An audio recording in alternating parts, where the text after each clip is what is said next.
project this morning is to change out the hood insulation pads on my 944. I have a tarp laying out over the engine bay, and I have this plastic scraper for that I use for spackle, and this stuff's coming off really easily.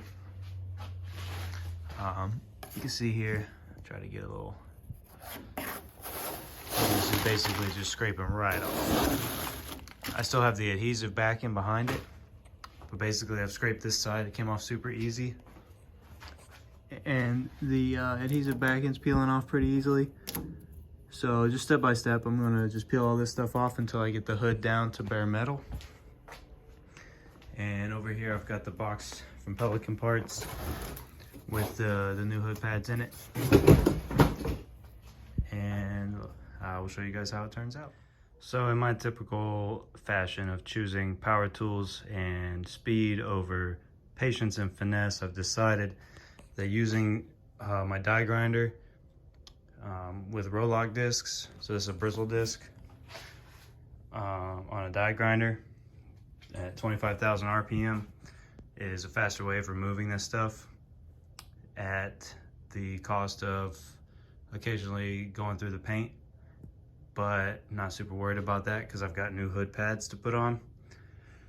So on this side I tried peeling, and I got this side peeled a little bit, but it's kind of just like rolling it with your fingers and peeling it off.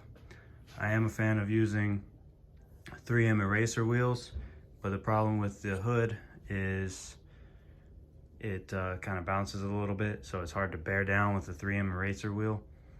3M eraser wheels are really good for removing adhesives, but in this application it's kind of weird because you bear down on it and then the hood starts bouncing, and really your tool just starts kind of bouncing.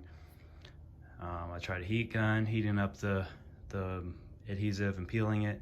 It's not really helping. You guys know how hot the underside of the hood gets on a 944 anyway, so this stuff's kind of heat resistant apparently. And I used a plastic razor blade scraper. It's basically just a razor blade scraper that's made out of plastic instead of metal, because I was trying not to scratch the paint. But what I'm doing is I'm just burning through it with this roll lock disc on this air cat. And once I get both sides stripped down, then I'll put the new hood pads on. Okay, I got the new hood insulation pads installed in the Porsche 944. And now every time I open the hood, I'm not gonna find pieces of insulation and other dust from that stuff just disintegrating and falling all over the motor. So it looks a lot better. I will say that the left and the right pad do not match, despite being Porsche parts. So they're both Porsche parts that I got from Pelican Parts. And the reason I bought Porsche parts is because I really wanted the best possible part.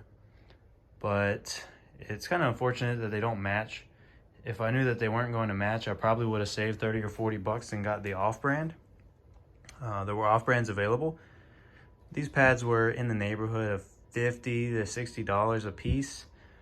So roughly $100 to $120 to replace. And I think the replacement pads were closer to like 40 bucks a piece. So could have saved some money if I knew that they weren't going to match, which it's just unfortunate that